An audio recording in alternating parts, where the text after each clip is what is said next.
Montana Territory, 1885. The bitter wind howled like a wounded animal across the snow-dusted plains, but inside the small cabin, the battle against death raged with quiet desperation. 25-year-old Garrett Mitchell sat beside his daughter's bed, his weathered hands trembling as he placed another cool cloth on her burning forehead.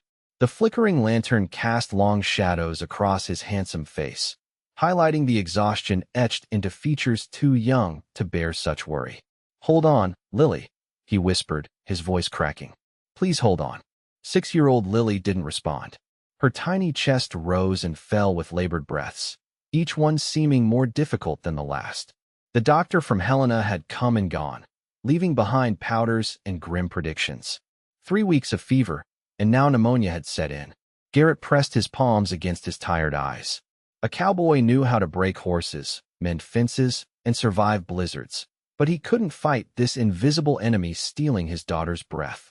Since Clara died in childbirth, he'd convinced himself that independence was strength, that needing others only invited more heartbreak. The Montana frontier demanded self-reliance. Connections merely created vulnerabilities death could exploit. The cabin door creaked open, letting in a blast of cold air. Garrett didn't look up until a soft voice broke through his despair. "Mr. Mitchell? I came as soon as I could." Emma Lawson stood in the doorway, 21 years old with honey blonde hair escaping from beneath her woolen bonnet. Snow dusted the shoulders of her dark blue dress. Her cheeks were flushed from the cold, but her green eyes remained steady, concerned. The schoolteacher had been widowed barely a year ago when her husband of just 3 months was killed in a mining accident. "Miss Lawson," Garrett said, rising awkwardly. "I apologize for the message," the doctor suggested. His voice faltered. "No need for apologies." Emma removed her coat, revealing slender arms that belied their strength. "I've nursed fever before. May I?" She gestured toward Lily. Garrett stepped aside, watching as Emma placed a gentle hand on his daughter's forehead. Something twisted in his chest, not just gratitude, but a dangerous flicker of hope he couldn't afford. "The nearest doctor is 2 days' ride," he explained, words tumbling out. "And with the ranch—" "You need not explain," Emma interrupted softly. "I understand." She was already rolling up her sleeves, her movements efficient as she examined the child. "I'll need willow bark, honey if you have it, and fresh water." For the first time in weeks, Garrett felt the crushing weight on his shoulders lighten, just barely. This woman had lost her husband, yet here she was, offering help to a virtual stranger. The schoolhouse was 5 miles from his ranch. They'd exchanged pleasantries during Lily's first few months of schooling, nothing more. Garrett hesitated by the door. "I can't pay much, but—" Emma's look stopped him. "Mr. Mitchell, I'm not here for payment." He nodded, embarrassed, and stepped outside to fetch more wood. The bitter March air slashed at his face, but he welcomed it, needing to clear his head. Emma Lawson represented everything he'd avoided since Clara died. The risk of connection, the terror of depending on someone who could disappear. Survival meant self-reliance. Love was a luxury the frontier didn't permit. 2 days passed in a blur of wet cloths, willow bark tea, and whispered prayers. Emma hadn't left Lily's side except for brief moments. She sat now in the rocking chair Garrett had built for Clara, singing softly as she spooned broth into Lily's mouth. The child's fever had broken that morning. "More?" Emma asked, and Lily nodded weakly.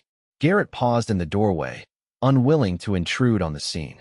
His daughter's eyes were clear for the first time in weeks, focused on Emma's face with something like wonder. He understood the feeling. Emma had transformed his chaotic cabin, creating order from desperation. Herbs hung drying from the rafters. Clean linens were stacked neatly. Somehow, she'd managed to cook meals between nursing sessions. "Papa's watching," Lily whispered hoarsely, and Emma turned. Their eyes met across the small room. Something unspoken passed between them. Relief, gratitude, and something more complicated that Garrett refused to name. "She's keeping the broth down," Emma said, tucking a strand of honey blonde hair behind her ear. "The fever's gone, though her lungs still sound congested." Garrett approached the bed, crouching beside his daughter. "Hey there, Wildflower." His voice was rough with emotion as he touched Lily's cheek. "Miss Lawson makes better soup than you, Papa," Lily said with the brutal honesty of childhood. Emma's laugh was unexpected, a bright sound that seemed to chase the shadows from the cabin's corners. "Well, Your papa has other talents, I'm sure. He can whistle like a bird, Lily offered seriously. And he never gets bucked off horses. Impressive credentials, Emma replied, her eyes meeting Garrett's again, this time with amusement that made his heart stumble in his chest. That evening, with Lily sleeping peacefully, Emma prepared to leave. Garrett walked her to the door, acutely aware of the empty space that would follow her departure. I'll come back tomorrow, she said, buttoning her coat. Just to check on her. You don't have to, he began. I want to. Emma interrupted, then hesitated. Unless you'd prefer I didn't. The polite response would be to insist he could manage, to free her from obligation. Instead, Garrett found himself saying, We'd be grateful if you came. Lily would be disappointed not to see you. Just Lily, he told himself. Not him. Emma nodded, a small smile playing at her lips. Then I'll return after school, let's out. As she mounted her horse, Garrett had the strangest urge to ask her to stay. The thought terrified him so thoroughly that he stepped back, raising a hand in farewell without another word. That night, alone with his thoughts, Garrett realized his carefully constructed fortress of isolation had been breached. Emma Lawson had walked right through his defenses, armed with nothing more than competence and kindness. The realization should have sent him fortifying his walls. Instead, he found himself wondering what color her hair would look like in summer sunlight. The thought followed him into uneasy dreams. Spring arrived with muddy roads and tentative green shoots pushing through thawing earth. Lily recovered fully, returning to school with an enthusiasm she'd never shown before. Garrett found increasingly transparent excuses to ride into town, supplies they didn't truly need, mail that could have waited. Each visit to the schoolhouse brought another glimpse of Emma, another conversation that lingered in his thoughts for days afterward. On a mild April afternoon, Garrett arrived earlier than usual, hearing children's laughter before he saw the schoolhouse. He dismounted, leading his horse around the building to find Emma overseeing a game of tag, her blue dress swirling around her ankles as she clapped encouragement. She spotted him and waved, excusing herself from the children. Mr. Mitchell, she greeted him, cheeks flushed from exertion. Lily's doing wonderfully with her reading. She practices every night, he replied, suddenly aware he had no real reason for this visit. I was wondering if you might need firewood split for the school. Before I take Lily home. Emma's expression told him she saw through the flimsy excuse. That's very generous. The school board is supposed to send someone, but they never seem to remember. He spent the next hour splitting logs while the children finished their lessons, aware of Emma's occasional glances through the window. When the students dispersed, Lily ran to him, clutching a paper covered in careful letters. Miss Lawson says my penmanship is the best in class, Papa. That's wonderful, Wildflower. He ruffled her dark curls, so like her mother's. Why don't you go get your things while I thank Miss Lawson? Emma approached as Lily skipped away, her expression thoughtful. You don't need to create chores to visit, you know. Garrett felt heat creep up his neck. I don't know what you mean. You've split enough wood for 3 winters, she said gently. And somehow you've managed to repair every loose board and broken hinge in the schoolhouse. He looked away, embarrassed at being so transparent. Just trying to show my gratitude. For Lily. Mr. Mitchell, she began. Garrett, he interrupted. Please. Garrett, she corrected, his name sounding different in her voice. The Founders' Day dance is Saturday next. The children are performing a short recital beforehand. He nodded, waiting for her to continue. Emma took a breath. I was wondering if you might escort me. The request was so unexpected that Garrett found himself speechless. Emma's confidence seemed to waver in his silence. Unless, of course, you'd rather not, she added quickly. I simply thought, yes, he interrupted, the word escaping before he could reconsider. I mean, I would be honored. Her smile was like sunrise breaking over the mountains. Wonderful. Lily will be so pleased she can show you her recitation. Just Lily, Garrett thought. But they both knew better. The Founders' Day dance transformed the Helena Town Hall into something almost elegant. Paper lanterns hung from the rafters, casting warm light over the wooden floor where couples twirled to the music of fiddles and harmonicas. Garrett stood near the punch table, his best shirt freshly ironed, watching Emma direct the children through their recitation. She wore a dress the color of summer sky, her hair arranged in an intricate knot that left a few curls framing her face. He wasn't the only man watching her. he noticed with a flare of something that felt dangerously like possessiveness. When the recitation finished, Emma made her way through the crowd to his side. "Did you see Lily? Not a single mistake." "She was perfect," he agreed, handing her a cup of punch. "You've worked wonders with her." "With all of them." "Teaching is a privilege," Emma said simply. "Though some days, I admit, I wonder if I'm making any difference at all." "You are," Garrett said with unexpected fervor. "To them, too." He stopped himself. Emma looked up at him, a question in her eyes. Before she could voice it, the music changed to a waltz, and Garrett found himself extending his hand. "Would you care to dance?" Her fingers slipped into his. "I thought you'd never ask." He hadn't danced since before Clara died, but his body remembered the steps. Emma followed his lead effortlessly, her hand light on his shoulder. The space between them seemed charged with unspoken words. "I never thanked you properly," Garrett said as they turned. "For Lily." Emma's eyes met his. "You don't need to thank me." "I do," he insisted. "You saved her life. But it's more than that." He struggled to find the right words. "You brought something back into our home that had been missing." "What was that?" The truth rose in his throat, terrifying in its simplicity. "Hope." Her steps faltered slightly, and he tightened his hold. The music swelled around them, but Garrett barely heard it, too focused on the way Emma was looking at him, as though she could see straight through to the heart he'd kept locked away. "Hope is a dangerous thing on the frontier," she said softly. "I know." His voice was rough. "So is caring for someone who could be taken away." Emma's fingers tightened on his shoulder. "Is that why you've kept everyone at a distance?" "Fear of loss." The question struck too close to the truth. "Aren't you afraid of the same?" "After your husband, every day," she admitted. "But I've learned something, Garrett. Fear doesn't protect us from pain. It only prevents joy." The dance ended before he could respond, leaving him holding her hand a moment too long.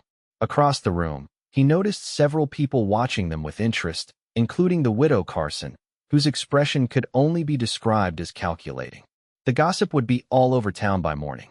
"I should check on Lily," he said, suddenly uncomfortable under the scrutiny. Emma nodded, releasing his hand. "Of course." But as he walked away, Garrett knew a boundary had been crossed. Somehow, Emma Lawson had made him question the very foundation upon which he'd rebuilt his life after Clara's death. The certainty that isolation meant safety was beginning to crumble, and that terrified him more than any outlaw or blizzard ever could. Spring melted into summer, bringing with it long days of ranch work and the constant battle against drought.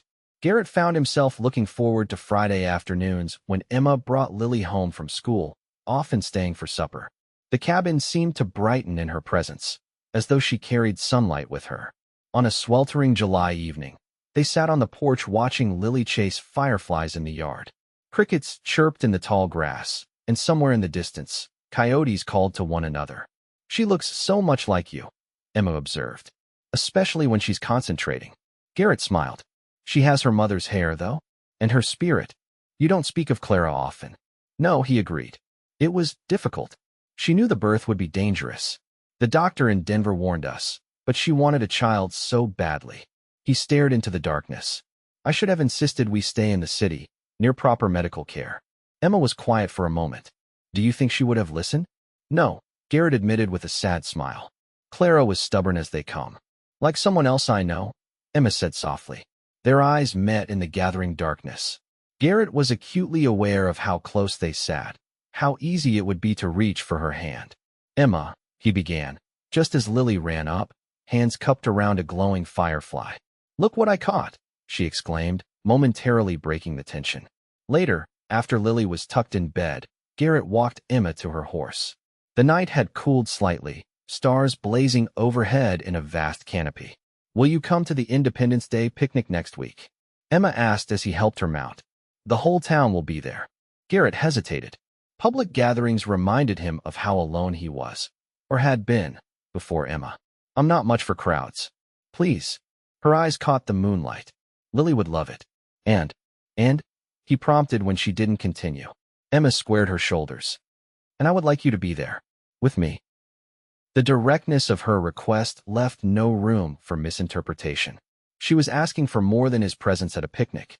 She was asking him to take a step toward something he'd convinced himself he didn't deserve. "Emma," he said carefully, "people will talk. They already do. she replied with a small smile. Apparently, the handsome rancher and the widowed schoolteacher are quite the subject of speculation. That doesn't bother you? Does it bother you? She countered. Garrett considered. Once, the idea of being the center of town gossip would have sent him retreating to the isolation of his ranch. Now, he found he didn't much care what others thought, as long as it didn't hurt Emma or Lily. No, he decided. It doesn't. Then I'll see you at the picnic. She gathered her reins, but before she could turn her horse, Garrett caught her hand. Emma, he said, voice low. I'm not good at this. At letting people in. Her fingers tightened around his. I've noticed. But you're learning. With that, she rode off into the night, leaving Garrett staring after her, a strange mixture of terror and exhilaration coursing through his veins. The Independence Day picnic brought the entire county to the meadow beside Clear Creek. Tables groaned under the weight of fried chicken, cornbread, and pies of every description. Children shrieked with laughter as they competed in sack races and egg-and-spoon relays. Garrett arrived with Lily, scanning the crowd until he spotted Emma organizing the school children for a patriotic recitation. She wore a white dress patterned with tiny red flowers, her honey blonde hair partially pinned up, with curls cascading down her back. When she saw them, her face lit up with a smile that made his heart stumble. You came, she said, coming to greet them. We promised, didn't we? Garrett replied, suddenly conscious of the eyes turning their way. The afternoon passed in a blur of good food, better company, and the steadily growing certainty that Emma Lawson had become essential to his happiness. They sat together on a blanket, watching Lily play with friends, their shoulders occasionally brushing in a way that seemed both accidental and deliberate. She's thriving, Emma observed. You're doing a wonderful job with her, Garrett. We're doing better since you came into our lives, he admitted. I was just surviving before, going through the motions. Emma was quiet for a moment. And now, he turned to look at her, seeing the question in her eyes. Now I remember what it's like to look forward to tomorrow. The truth of it struck him as he spoke. For years, he'd been existing, not living, convinced that love was a luxury he couldn't afford on the unforgiving frontier. Emma's hand found his on the blanket between them, her fingers intertwining with his. The simple touch sent warmth spreading through his chest. Garrett Mitchell, a voice interrupted. Haven't seen you at a social gathering in years. Sheriff Thomas Harding stood before them, thumbs hooked in his belt. His eyes moved between Garrett and Emma with undisguised interest. Sheriff, Garrett nodded, not releasing Emma's hand. Beautiful day for a celebration. Indeed it is. The sheriff's attention shifted fully to Emma. Miss Lawson, I believe you promised me a dance later. Garrett felt a ridiculous surge of jealousy, quickly suppressed. Emma smiled politely at the lawman. I did promise a dance to several gentlemen, she acknowledged, for the school fundraising auction. Speaking of which, the sheriff continued, auction's about to start. Ladies have prepared picnic baskets to be bid on. Highest bidder gets to share the meal with the lady. He winked at Garrett. Might want to bring your wallet if you plan to dine with our lovely schoolteacher. Several men have mentioned their intention to bid high. After the sheriff walked away, Garrett turned to Emma. You didn't mention a basket auction. It's for the school library, she explained. Each lady prepares a meal, and the gentlemen bid on the privilege of dining with her. And you prepared a basket? Emma nodded, a mischievous glint in her eyes. I did. Fried chicken, biscuits, and my special apple pie. Sounds delicious, Garrett said, suddenly very determined. If you'll excuse me, I need to find the auction. Emma's laughter followed him as he strode toward the gathering crowd. He hadn't participated in a box social since he was courting Clara, but some instincts never faded. The thought of Emma sharing her special picnic with the blacksmith, or, worse, the smug sheriff, was simply unacceptable. The bidding was fierce. Emma's basket, decorated with blue ribbons, drew attention from half the single men in the county. The price climbed rapidly, but Garrett was relentless, raising his hand for every counterbid until, at last, the auctioneer's gavel fell. Sold to Mr. Garrett Mitchell for $25. A murmur ran through the crowd. $25 was a small fortune for a picnic, nearly a month's wages for many. Emma's cheeks were pink as she collected her basket and made her way to his side. That was excessive, she chided gently as they walked toward the creek. Worth every penny, he replied, earning a smile that confirmed his assessment. They found a secluded spot beneath a willow tree, spreading a blanket on the soft grass. As they ate, conversation flowed easily between them, punctuated by comfortable silences. When Emma handed him a slice of apple pie, their fingers brushed, and Garrett found himself lingering in the contact. "I should check on Lily," he said eventually, though he was reluctant to break the spell of their privacy. "Mrs. Johnson said she'd watch the children during the auction picnics," Emma replied. "But we probably should get back soon." Neither moved to pack up. Instead, Garrett found himself leaning closer, drawn by something irresistible in Emma's eyes. She met him halfway, her hand coming to rest lightly on his chest as their lips met in a kiss that started gentle but quickly deepened with months of unspoken longing. When they finally pulled apart, Emma's eyes were bright, her lips curved in a smile that made his heart race. Before either could speak, a shout broke through their moment. "Fire! Fire at the schoolhouse!" Black smoke billowed into the clear blue sky. Garrett urged his horse faster, Emma clinging to his waist as they raced toward the burning schoolhouse. The entire structure was engulfed in flames by the time they arrived, the heat so intense they couldn't approach within 50 yards. A crowd had gathered, passing buckets in a futile attempt to contain the blaze. Sheriff Harding organized the effort, his face grim beneath the soot. "Emma," Mrs. Johnson called, rushing forward. "Thank the Lord you're safe. We feared you might be inside." "I was at the picnic," Emma said, dismounting. Her face had gone pale as she watched her beloved schoolhouse burn. "How did it start?" The sheriff approached, wiping sweat from his brow. "Looks deliberate. Someone broke in and doused the place with coal oil before setting it alight." "Who would do such a thing?" Emma whispered, horror in her voice. "Can't say for certain yet, but I have my suspicions." The sheriff's eyes narrowed. "Anyone new in town recently?" Garrett stepped forward. "You think it was an outsider?" "Not necessarily." Harding's gaze was steady. "There are those who don't appreciate certain changes in our community." "What changes?" Garrett demanded, though a cold feeling was spreading through his chest. The sheriff shrugged. "Some folks hold traditional views about who should be teaching our children." A young widow with particular friendships might raise eyebrows. Beside him, Emma stiffened. "Are you suggesting this happened because of me? Because of my relationship with Garrett?" "I'm just noting that the timing is interesting," Harding replied. "The school board was meeting next week to discuss your contract renewal. Now they'll need to decide whether rebuilding is worth the investment." The implication was clear. Emma's position as teacher might be in jeopardy. Garrett felt anger rising, hot and fierce. "That's ridiculous," he snapped. "Emma is the best teacher this town has ever had." "Not everyone sees it that way," the sheriff countered. "Some feel a schoolteacher should exemplify certain moral standards." "And what standards has she failed to meet?" Garrett demanded. The sheriff's eyes moved between them meaningfully. "I'm just telling you what people are saying." As the fire died down, leaving nothing but smoldering ruins, Emma walked slowly through what had been her schoolhouse. Her face was composed, but Garrett could see the devastation in her eyes as she knelt to pick up a charred book spine, the only recognizable remnant of her beloved library. "Everything's gone," she said quietly. "The books, the slates, the maps I ordered from Boston." Garrett crouched beside her. "We'll rebuild, will we?" She looked up at him, her expression troubled. "You heard the sheriff. This may have happened because of us, because of me." "That's nonsense," he insisted. "Even if some narrow-minded fool did this out of disapproval, that's not your fault." Emma's fingers tightened around the burned book fragment. "What if the board decides I'm not suitable? Where will the children go to school? What about Lily?" The questions hung between them, heavy with implications. Garrett had no answers, only a growing certainty that he couldn't lose Emma, not when he'd finally opened his heart again. "We'll figure it out," he promised. "Together." But as they rode home in silence, the burned smell clinging to their clothes, Garrett couldn't shake the feeling that their newfound happiness had somehow invited disaster. His old belief whispered in his ear, "Connection brings vulnerability. Love is a luxury the frontier doesn't permit."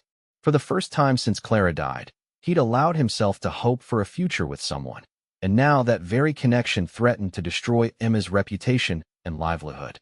The frontier, it seemed, was determined to prove him right after all. The emergency town meeting filled the church to capacity. Emma sat in the front row, her back straight, her face betraying none of the anxiety Garrett knew she felt. He sat beside her, Lily between them, acutely aware of the whispers and glances directed their way. Mayor Jenkins called for order, his expression grave. As you all know, our schoolhouse was deliberately burned 3 days ago. Sheriff Harding continues to investigate, but we must decide what to do in the meantime. Our children's education cannot wait. The school board chairman, William Pearson, rose to speak. The board has been discussing options. Rebuilding will take months and considerable funds.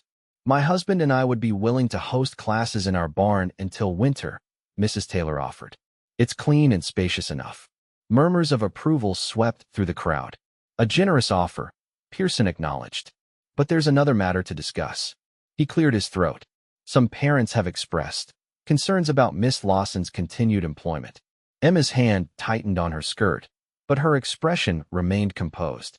What concerns? Called out Marcus Henley, whose daughter was one of Emma's best students. Pearson looked uncomfortable. Questions of propriety. A schoolteacher must be above reproach in her personal conduct. Has Miss Lawson done something improper? Mrs. Taylor demanded.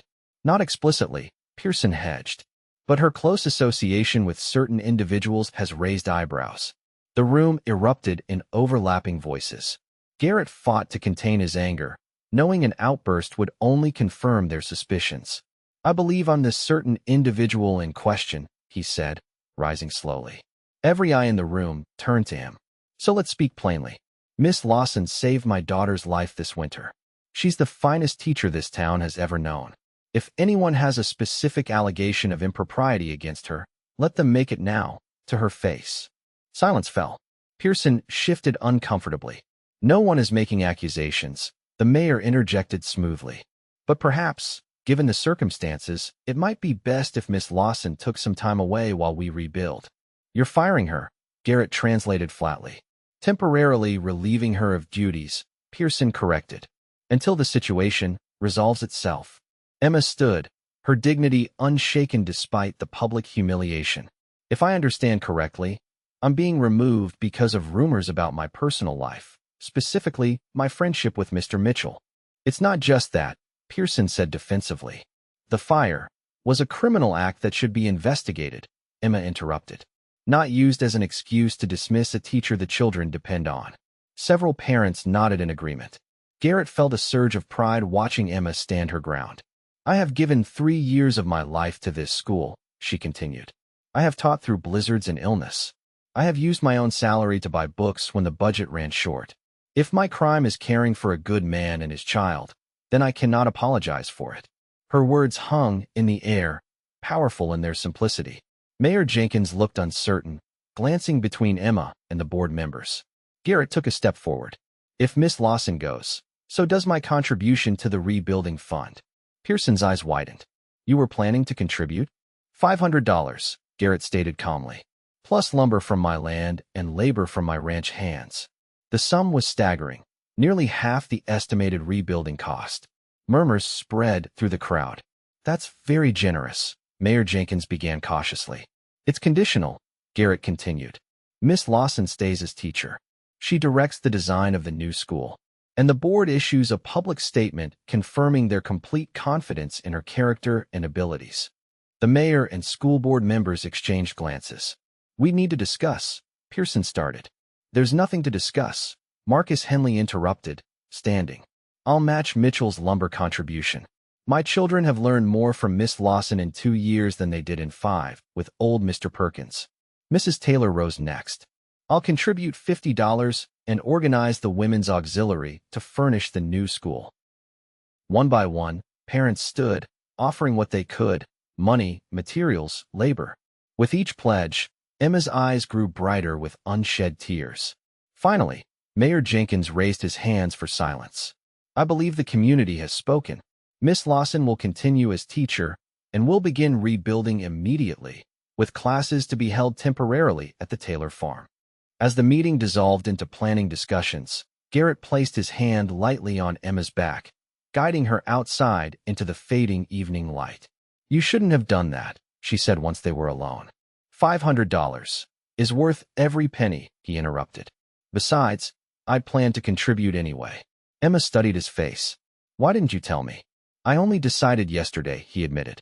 After Sheriff Harding informed me they'd found evidence linking the fire to Roger Dawson, the man who lost the school board election last fall.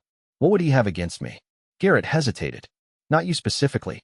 His sister was apparently hoping to become the next teacher when you moved on. Understanding dawned in Emma's eyes. They thought I would leave town after being disgraced. Yes. His jaw tightened. Harding's arresting him tomorrow. Emma absorbed this, then shook her head. All this because of rumors about us. No, Garrett said firmly. All this because of greed and ambition. You were just a convenient target. He took her hand, no longer caring who might see. Emma, I'm sorry you were put in this position. Don't apologize, she replied softly. Not for something that's brought me more happiness than I've known in years. Her words loosened something in his chest, a fear he'd been carrying since the fire. I thought perhaps you'd regret us. Never. Her hand tightened on his. Though I understand if you feel differently. Your reputation means nothing compared to you, he interrupted. Then, realizing how revealing the words were, he added hastily, and Lily adores you. Emma's smile held a hint of sadness. Lily, of course. Before Garrett could clarify, Lily herself came running out of the church, full of excitement about helping decorate the temporary schoolroom. The moment passed, but as they rode home together, Garrett knew he'd come dangerously close to revealing the truth he'd been avoiding, that he was falling in love with Emma Lawson. And that terrified him more than any fire or scandal. The new schoolhouse rose steadily through late summer, its frame casting long shadows across the cleared ground. Garrett supervised the construction most days, working alongside the other men when not tending his ranch. Emma continued teaching in the tailor's converted barn, her students more attentive than ever following the drama of the fire. Their relationship had reached an unspoken impasse. Though Garrett still escorted her home regularly, though Lily still lit up at her visits, something had changed since the town meeting. Emma maintained a subtle distance, as if giving him space to reconsider his position. The problem, Garrett realized on a hot August afternoon as he hammered shingles onto the schoolhouse roof, wasn't that he wanted to reconsider. It was that he'd never been more certain of anything in his life than his feelings for Emma Lawson, and that certainty brought with it the paralyzing fear of loss he'd carried since Clara's death. Looks like rain coming, Marcus Henley observed, interrupting Garrett's thoughts. He gestured toward dark clouds gathering on the western horizon. We'll finish the south section today, Garrett decided. The rest can wait. As the men worked to secure tarps over the unfinished portions, Sheriff Harding rode up, his expression grim. Mitchell, he called. Need a word. Garrett climbed down from the roof, apprehension prickling at his spine. The sheriff wouldn't interrupt construction without good reason. What's happened? He asked as soon as he reached the ground. Harding dismounted, leading Garrett away from the other workers. Dawson escaped custody this morning. Overpowered my deputy when he brought breakfast. Escaped? Garrett repeated, cold dread washing over him. Where would he go? That's what concerns me, the sheriff said grimly. He was ranting about finishing what he started when we arrested him. The implication hit Garrett like a physical blow. Emma, the school. I've got men watching the Taylor farm, Harding assured him. But I thought you should know, given your interest in Miss Lawson's welfare. Garrett was already striding toward his horse. Lily's at the school today. Mitchell, the sheriff called after him. Don't do anything foolish. Dawson's armed and desperate. But Garrett was already mounting, fear driving him like whip cracks. The distance to the Taylor farm had never seemed so vast, each hoofbeat an eternity as storm clouds gathered overhead. By the time the converted barn came into sight, fat raindrops were beginning to fall, and thunder rumbled in the distance. Two deputies stood guard outside the makeshift school, alert but relaxed. Nothing seemed amiss, which only intensified Garrett's unease. Any sign of Dawson? He demanded, dismounting. Nothing, the younger deputy assured him. Children are all inside with Miss Lawson. We've been here since word came about the escape. Relief ward with lingering anxiety. Garrett hesitated, not wanting to disrupt the class unnecessarily, but needing to see for himself that Emma and Lily were safe. I'll just look in on them, he decided. Let Miss Lawson know what's happened. The barn doors stood open to catch the breeze on the sultry afternoon. Garrett stepped into the shadowy interior, momentarily blinded after the bright sunlight. As his eyes adjusted, he saw Emma at the front of the room, pointer in hand, indicating locations on a large map. The children sat attentively on benches, Lily among them in the front row. Emma glanced up, her expression shifting from surprise to pleasure at the sight of him. "Mr. Mitchell," she acknowledged with professional composure that didn't quite hide the warmth in her eyes. "Is there something we can help you with?" Before he could respond, movement caught his attention, a shadow separating itself from the darkness of the hayloft above. Garrett's blood turned to ice as he recognized Roger Dawson's wiry frame, a pistol glinting in his hand as he aimed toward the front of the room. "Emma!" Garrett shouted, lunging forward. Everything happened in terrible, crystalline clarity. Emma's confused expression, the children's startled faces turning toward him, the crack of the pistol, Garrett's body colliding with Emma's, carrying her to the ground as something hot and vicious tore through his shoulder. Screams erupting as the deputies burst in, their own weapons drawn. More gunshots. The heavy thud of a body falling from the hayloft. Children crying. And Emma's face above his, white with horror as she pressed her hands against his bleeding shoulder. "Garrett," she was saying, her voice seeming to come from very far away. "Garrett, stay with me." He tried to speak, to ask if she was hurt, but darkness was closing in around the edges of his vision. The last thing he saw was Emma's tear-streaked face as she begged him not to leave her. Then nothing. Consciousness returned in fragments. Pain, sharp and insistent. Voices, indistinct at first, then resolving into recognizable words. "Fever's broken. The wound is clean. When will he wake up?" Lily's voice, high with worry. Garrett fought to open his eyes, but his lids felt impossibly heavy. "Soon, I hope." Emma's voice now, exhaustion evident in every syllable. "Your papa is very strong." With monumental effort, Garrett managed to crack his eyes open. He was in his own bedroom, sunlight streaming through the window, suggesting late morning. Emma sat beside the bed, holding his hand, while Lily perched anxiously at the foot. "Papa!" Lily cried, seeing his eyes open. She threw herself forward, only to be caught gently by Emma. "Careful," Emma cautioned. "Your father's been badly hurt." "I'm all right," Garrett managed, his voice a dry croak. "Lily, I'm here, Papa." His daughter's face appeared above him, tear-stained but smiling. "Miss Lawson hasn't left you for 3 whole days." 3 days. Garrett's gaze shifted to Emma, noting the dark circles beneath her eyes, the rumpled state of her dress. She'd clearly been keeping vigil by his bedside through his fever. "Water," he whispered, and Emma was immediately helping him take small sips from a cup. "Lily, would you please go tell Mrs. Johnson your father's awake?" Emma suggested. "She's making broth in the kitchen." When Lily had gone, Emma's composure cracked slightly. Her hand trembled as she smoothed his hair back from his forehead. "You nearly died," she said quietly. "The bullet missed your heart by inches." "Dawson, dead. One of the deputies shot him." Her voice was steady, but her eyes revealed her distress. "Why did you do it, Garrett? You could have been killed." He managed a weak smile. "Couldn't let anything happen to you. You jumped in front of a bullet for me." Her voice caught. "Do you have any idea what it would have done to Lily if you died? What it would have done to me?" The raw emotion in her words penetrated even through his pain-fogged mind. Garrett tightened his fingers around hers. "Worth the risk," he murmured. Emma's eyes filled with tears. "No, nothing is worth losing you." She took a shaky breath. "I've been sitting here for 3 days, watching you fight for your life, and all I could think was that you might die never knowing that I love you." The words hung in the air between them, momentous and irrevocable. "Emma," he began, but she shook her head. "You don't need to say anything. I know you're not ready. Maybe you'll never be ready, and that's—" her voice broke. "That's all right. But I needed you to know." Before Garrett could respond, Mrs. Johnson bustled in with a tray of broth, followed by Lily. The moment passed, but Emma's declaration echoed in his mind, chasing him back into healing sleep. The next week passed in a blur of pain, medication, and gradual recovery. Emma and Mrs. Johnson took turns tending him, though Emma did the majority of the nursing once school resumed. Each evening she would arrive, setting aside her teaching responsibilities to change his bandages, coax him to eat, and read to Lily before bedtime.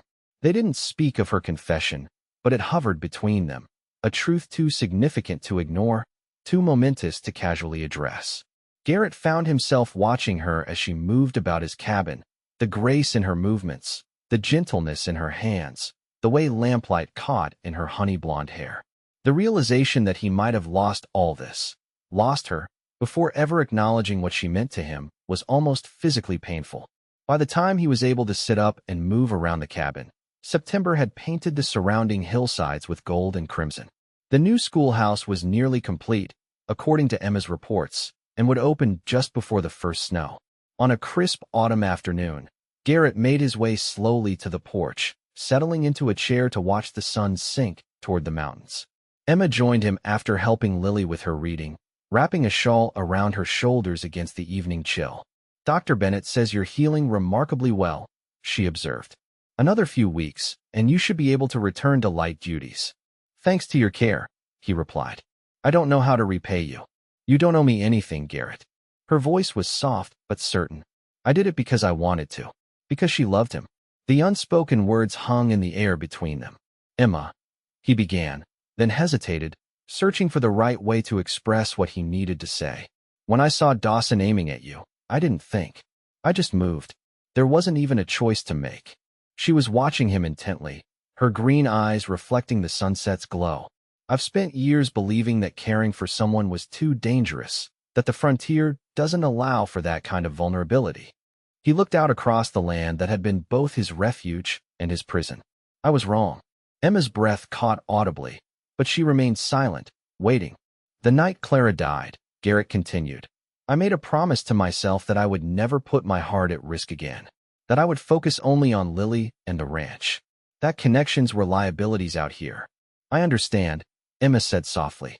"The frontier is harsh. Loss is inevitable," he finished, "whether we love or not. I see that now." He turned to face her fully. "I could have died never having told you what you mean to me, and that would have been the real tragedy." Emma's eyes widened, hope and uncertainty warring in her expression. "Garrett, I love you, Emma Lawson." The words, once spoken, seemed to have always existed, as fundamental as breath. "I think I have since you walked into my cabin and saved my daughter. Maybe since before that, when you first smiled at me outside the schoolhouse." A single tear slipped down Emma's cheek.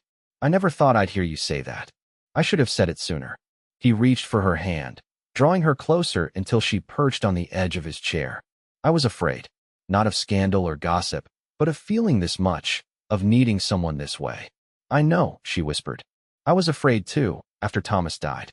It seemed safer to stay numb." "And now?" he asked, heart suspended between hope and fear. Emma's smile was like sunrise breaking over the mountains. "Now I can't imagine going back to that half-life. Not when I know what it is to love you." Garrett lifted his good arm, cupping her cheek gently. "I nearly lost everything before I understood what I had. I don't want to waste another day." "What are you saying?" Emma asked, her voice barely audible. "I'm saying that Lily needs a mother." His thumb traced the delicate curve of her cheek. "And I need a wife. We need you, Emma. Both of us." Fresh tears spilled from her eyes, but her smile was radiant. "Are you certain?" "The town can talk all they want," he interrupted firmly. "I've had enough of letting fear dictate my life." "Then yes," Emma whispered, leaning into his touch. "Yes to all of it." Their lips met in a kiss that promised a future, not without challenges or pain, but faced together, with the strength that comes from choosing love despite the frontier's harsh demands. The new schoolhouse gleamed in the October sunlight, its white clapboard siding and red trim a beacon of civilization amidst the wild Montana landscape. Children and parents gathered on the freshly constructed steps for the grand opening, excitement rippling through the crowd as Mayor Jenkins prepared to cut the ceremonial ribbon. Garrett stood at the back, Lily beside him in her Sunday best, his arm still in a sling, but healing well. His eyes, however, were not on the building he'd helped raise, but on Emma, radiant in a blue dress, her honey-blonde hair arranged elegantly beneath a small hat. "In times of adversity, communities reveal their true character," Mayor Jenkins was saying. "The burning of our schoolhouse could have divided us. Instead, it brought us together, stronger than before." Murmurs of agreement swept through the gathering. None of this would have been possible without the leadership of our dedicated teacher, Miss Emma Lawson. The mayor continued, gesturing for Emma to join him. "Her unwavering commitment to our children's education, even in the face of personal danger, exemplifies the pioneer spirit that built our town." Emma stepped forward, her composure perfect despite the public attention. "Thank you, Mayor, but the credit belongs to everyone who contributed, especially to those who risked their lives to protect our children." Her gaze found Garrett's across the crowd, a private message in her smile. In 2 weeks, she would become Mrs. Emma Mitchell in a ceremony at the church, but today was about the school, her passion and life's work. After the ribbon cutting and the children's excited exploration of their new classroom, Emma made her way through well-wishers to where Garrett and Lily waited. "It's even more beautiful than I imagined," she said, her eyes shining with accomplishment. "Just like its teacher," Garrett replied, earning a blush and a squeeze of his hand. Lily tugged at Emma's skirt. "Can I show Papa my desk? It has my name on it." "Of course," Emma laughed, allowing herself to be pulled into the schoolhouse. The interior smelled of fresh lumber and new books. Sunlight streamed through tall windows, illuminating rows of desks, a pot-bellied stove, and bookshelves already half-filled with donated volumes. Lily proudly displayed her desk, where Lily Mitchell had been carefully carved into one corner. "And look," the child pointed to the teacher's desk at the front of the room. "Miss Lawson's desk is special too." Garrett followed her gesture, then stopped, his breath catching. Carved into the front panel of the oak desk were the words, "Presented to Mrs. Emma Mitchell, with gratitude and respect from the citizens of Pine Creek." Emma's hand found his as they both stared at the inscription, the town's blessing on their upcoming marriage, carved in permanent testament. "Mrs. Johnson told me they were planning something," Emma said softly. "But I never expected this." "They've accepted us," Garrett realized aloud, amazement in his voice. "They've accepted that sometimes love finds us when we least expect it," Emma corrected gently. "Even on the frontier." Lily looked up at them, her small face serious. "Does this mean you're really going to be my mama now?" Emma knelt to meet the child's eyes. "Only if that's what you want, Lily." "I do," the girl said firmly. "I told Papa we need you. Both of us." Emma's eyes filled with tears as she gathered Lily into an embrace. "And I need both of you, more than anything in the world." Garrett watched them, the two people he loved most, holding each other in the sunlit schoolroom that represented not just education, but rebirth. The fear that had ruled him for so long seemed distant now, replaced by a certainty that transcended the frontier's harsh realities. Love wasn't a luxury here on the edge of civilization. It was the foundation that made survival meaningful, the reason to build schools and homes and futures in an unforgiving land. That night, after Lily was asleep, Garrett and Emma sat on the porch of what would soon be their shared home. Stars blazed overhead in a vast canopy, the autumn air crisp with the promise of coming winter.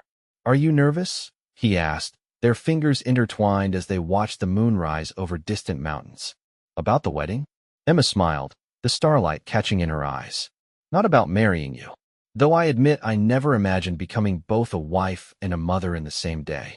"You've been Lily's mother in all the ways that matter for months," Garrett said softly. "The ceremony just makes it official. I was so afraid of loving again," Emma confessed, leaning her head against his shoulder. "After Thomas died, I thought that chapter of my life was closed forever. I felt the same after Clara." Garrett pressed a kiss to her hair. "But you taught me that the heart doesn't know such limitations. It just keeps finding room, even when we think it's too broken to try again." Emma looked up at him, moonlight silvering her features. "Do you ever wonder what might have happened if Lily hadn't fallen ill? If you hadn't sent for me that night?" "I don't need to wonder," Garrett replied with certainty. "Sooner or later, our paths would have crossed in a way neither of us could ignore. Some things are simply meant to be." As their lips met beneath the vast Montana sky, Garrett Mitchell knew he had found the truth that had eluded him since Clara's death. The frontier didn't deny love, it demanded it. For only in connection could one find the strength to face its challenges, the courage to risk one's heart despite inevitable losses, and the faith that tomorrow would be worth fighting for.